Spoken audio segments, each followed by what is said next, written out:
that there's some kind of teaching program going on here, and that it is external to us in some way. And this is, you asked earlier about DNA. Why does DNA figure so much in my work? I was looking for a solution to this mystery. Why do people from all over the world experience the same things in altered states of consciousness? The best explanation, I believe, is that we are dealing with freestanding parallel dimensions which our consciousness is able to enter in these states. But another possibility that has to be looked at is that this information, this teaching program that is unleashed by these plants, may in some way be imprinted on our DNA, something that all human beings have in common. And if it were imprinted on our DNA, then that would explain why the same teachings are given to everybody. It doesn't matter if it's 35,000 years ago or today, a kind of interactive teaching program. And so I investigated that possibility as well. You know, we can understand why useful everyday abilities might be hardwired into our DNA. For example, so-called intuitive physics. If you were to if we were in the same room and you were to throw a rock at me, I could step out of the way, hopefully, and avoid that rock. Right. And in so doing, I would actually be bringing into bear hardwired knowledge. My brain would be doing tremendous mathematical calculations, trajectory, mass, speed, all kinds of trigonometry. I wouldn't even know it. I would just step out of the way. And we can understand why... Yeah, one can understand why evolution has given us this intuitive physics, as it's called. But why should evolution give every human being on the planet, once they enter an altered state of consciousness, a brain module for beings that appear to be half animal and half human, that teach very specific information to us? Information, by the way, that's been taught to scientists.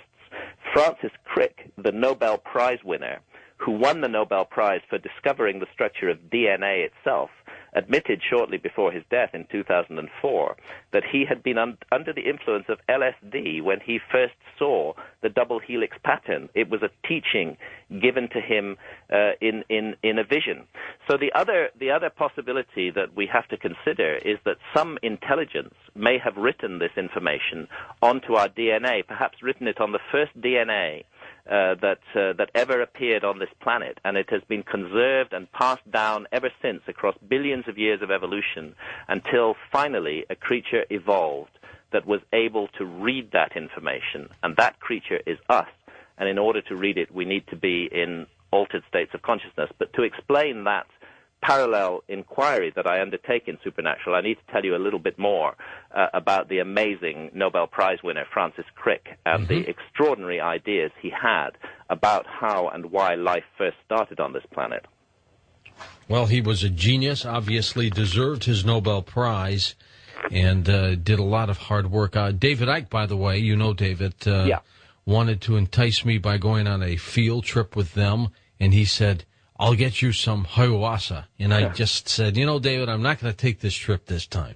Didn't want to do it. Well, it's not so difficult. There are some. It's an extraordinary experience, and perhaps we should talk about it some more in the next sector. One thing I do want to make clear, and I think it's very important for everybody to understand, is that ayahuasca and these other shamanic plant hallucinogens are not addictive drugs. In fact, there is no addictive hallucinogen. On the contrary, ayahuasca and the Central African shamanic hallucinogen called ibogaine have both been used with astonishing success to get drug addicts off their addiction to hard drugs, cocaine and heroin addictions.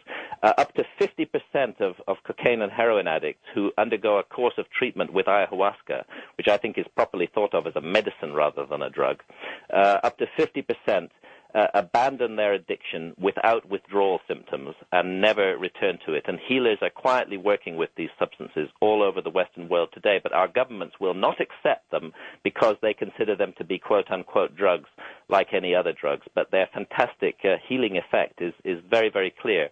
Harvard Medical School has conducted a 15-year study with regular ayahuasca users in Brazil, where ayahuasca is legal and protected by laws of religious freedom.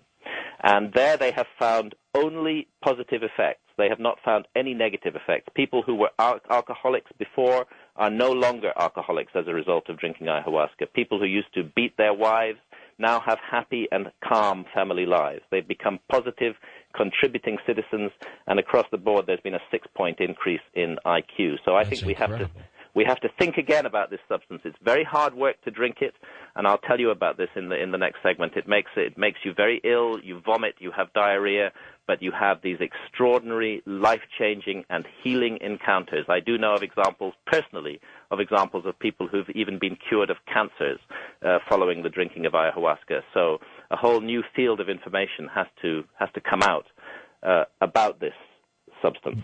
Everybody gets sick though when they try it?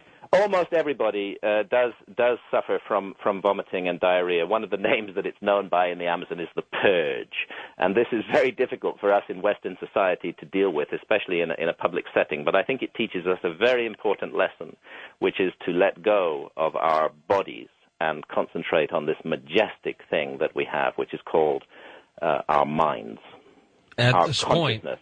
At this point, it's illegal here in the United States, right? Well, in Brazil, there are many groups in the cities who've developed what you would call syncretistic churches, which mix Christianity with the traditional consumption of ayahuasca or certain kinds of philosophical ideas. And one of these, the União de Vegetal, the UDV, has recently won a vitally important test case in New Mexico, which is federally relevant and which was settled in the Supreme Court. And they have established that their members are allowed to drink ayahuasca legally in the United States because it is a religious sacrament. It is part of a religion. In that sense, it's rather similar to the Native American church and the use of peyote. So the first steps have been taken to remove the sanction of legal repression and of social stigma, and to bring this amazing healing plant from the Amazon into the mainstream. I'll tell you what I'm going to do. This is a fascinating subject with our guest, Graham Hancock. We'll open up the Fast Blasts. We'll take some Fast Blast questions, and we'll also open up the phone lines right here on Coast to Coast AM. And our special guest tonight, Graham Hancock. We're going to open up the phone lines a little earlier just to take advantage of Graham being here and your ability to get to us. And then we'll take Fast Blast questions, too, on Coast to Coast AM.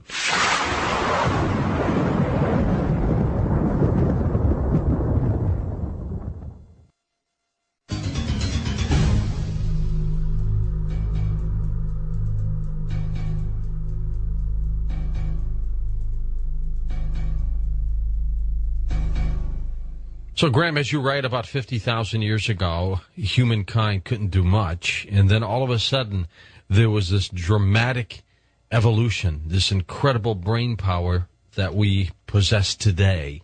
What do you think happened? Well, to cut a long story short and recap a little of what we've been over in the previous segments, I think our ancestors discovered altered states of consciousness. And I think they initially discovered these altered states through their encounters with certain plants that they perhaps sampled as food items, such as psilocybin mushrooms, which then completely changed their state of consciousness and put them into direct contact with what they experienced as supernatural beings, with teachings for them from another realm. And I think it was those teachings, and that's why my book, the main title is Supernatural, but the subtitle is Meetings with the Ancient Teachers of Mankind. I believe that these encounters with these very probably trans-dimensional beings, or alternatively with a mysterious teaching program recorded on our DNA, were what actually made us human. And the trick is, we have to be in altered states of consciousness to access these teachings. We cannot access them in the normal, alert, competitive, problem-solving state of mind that is so encouraged and praised in modern society today. That state of mind is very important, and it's part of our duty as human beings to be connected, really connected to the material world. But we shouldn't lose sight of the spiritual part of ourselves, which may be the greater and the bigger part of ourselves, and which the historical record shows was fundamental in making us human. We shouldn't lose sight of that, and of the fact that our evolution has equipped us with a means to make contact with those realms in altered states of consciousness outside of the everyday life. David writes us from Ontario, Canada, Thunder Bay, Ontario in Canada. He said, do the shamans repeat